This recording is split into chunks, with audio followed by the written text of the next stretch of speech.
चलिए, आज एक बहुत ही खास कहानी की बात करते हैं। ये महाशिवरात्रि से जुड़ी एक ऐसी कहानी है जो हमें सिखाती है कि कैसे कभी-कभी अनजाने में किया गया एक काम भी भगवान की सबसे बड़ी पूजा बन सकता है। ये कहानी भक्ति के असल मतलब पर एक बिल्कुल नई रोशनी डालती है। और यही वो सवाल है जो इस कहानी के बिल्कुल दिल में है। एक ऐसा सवाल जो हमें ये सोचने पर मजबूर कर देता है कि आखिर भक्ति है क्या?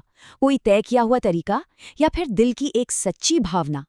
तो फिर इस सवाल का जवाब मिलेगा कहानी में, और कहानी की शुरुआत होती है उस रात से जिसे शिव की सबसे पवित्र, सबसे खास रात माना जाता है। महाशिवरात्रि मतलब शिव की महान रात।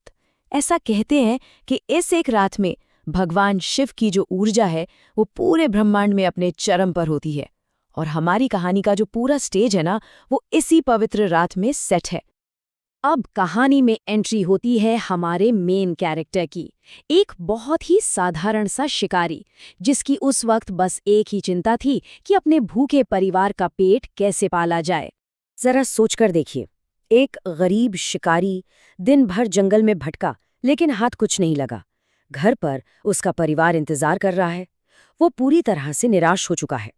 और अब रात हो गई तो जंगली जानवरों से अपनी जान बचाने के लिए वो पास के एक पेड़ पर चढ़ जाता है। पर उसे क्या पता था कि ये कोई मामूली पेड़ नहीं था। ये पेड़ था बिल्व का, जो भगवान शिव को बहुत प्यारा है। और बस यही एक कदम उसकी पूरी किस्मत बदलने वाला था। और बस यहीं से मामला पूरी तरह पलट जाता है। शिकारी जो कुछ भी कर रहा था वो डर और थकान के मारे कर रहा था, लेकिन वो सब अनजाने में एक गहरी पूजा बनती जा रही थी। अब ये महज एक इत्तेफाक था या कुछ और?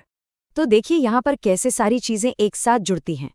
पहला, वो अपनी जान बचाने के लिए एक पेड़ पर चढ़ा, जो निकला बिल्व का पवित्र पेड़। दूसरा, उसे नींद ना आए इसलिए वो एक एक करके पत्ते तोड़कर नीचे फेंकता रहा। फिर उसकी पानी की मश्क से भी बूंद बूंद करके पानी गिर रहा था।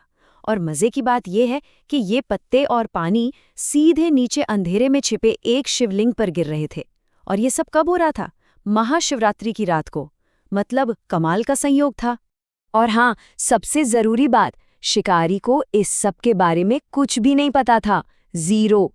वो तो बस डर के मारे जागते रहने के लिए और अपनी जान बचाने की कोशिश कर रहा था। उसे क्या पता था कि वो असल में पूजा कर रहा है। रात अभी खत्म नहीं हुई थी। अनजाने में पूजा तो हो गई, पर अब बारी थी एक असली परीक्षा की। एक ऐसी परीक्षा जो उसके दिल को, उसकी इंसानियत को परखेगी। जिस शिकार के लिए वो दिन भर तरस रहा था, वो अब खुद चलकर उसके पास आ रहा था। एक नहीं, कई हिरण, ठीक उसी शिवलिंग के पास पानी पीने के लिए। शिकारी के लिए तो ये जैकपॉट था।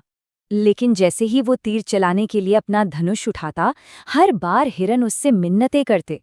वो कहते कि हमें बस एक बार अपने परिवार से, अपने बच्चों से मिलाने दो, हम वादा करते हैं हम लौट आएंगे।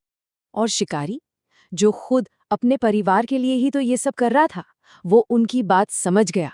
उसका दिल पिघल गया। अपनी भूख, अपनी जरूरत सब भूलकर उसने करुणा को चुना और एक एक करके सबको जाने दिया। तो रात भर का अनजाना उपवास, जागरण और फिर ये दया का भाव। शिकारी ने अपनी परीक्षा पास कर ली थी। और अब वक्त था इनाम का, उस दिव्य कृपा की बरसने का। जैसे ही सुबह की पहली किरण फूटी, थका हारा शिकारी क्या देखता है कि उसके सामने स्वयं भगवान शिव खड़े हैं। वो तो हक्का बक्का रह गया। उसे तो कुछ समझ ही नहीं आया कि ये हो क्या रहा है। तब भगवान शिव ने उसे सब कुछ समझाया। उन्होंने कहा, तुमने अनजाने में ही सही, पर पूरी रात उपवास किया, तुम जागे रहे, तुमने बिल्व पत्र भी चढ़ाए, लेकिन इन सबसे बढ़कर तुमने हर जीव पर दया दिखाई। तुम्हारी पूजा स्वीकार हुई।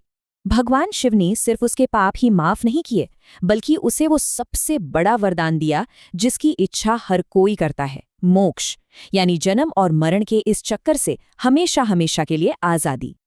तो इस पूरी कहानी से हमें क्या सीखने को मिलता है? इसका असली मतलब क्या है? चलिए इस पर बात करते हैं। देखिए, इस कहानी से 3 बहुत गहरी बातें निकल कर आती हैं। पहली, कि पूजा पाठ के तौर तरीकों से कहीं ज्यादा जरूरी है सच्ची भावना, सच्चा मन। दूसरी बात, ईश्वर की नज़र में सबसे ऊंचा गुण है करुणा, यानी दया का भाव। और तीसरी, कि अगर आपके काम अच्छे हैं, नेक नियत से किए गए हैं तो अनजाने में की गई भक्ति का भी फल जरूर मिलता है। और आखिर में ये एक सवाल हमारे लिए छोड़ जाती है कि अगर एक शिकारी का अनजाने में किया गया काम भी प्रार्थना बन सकता है, तो हमारे रोज के काम, हमारे छोटे छोटे एक्शंस, अगर उन्हें हम अच्छी भावना और दया के साथ करें, तो क्या वो भी एक तरह की पूजा नहीं हो सकते? सोचिएगा जरूर।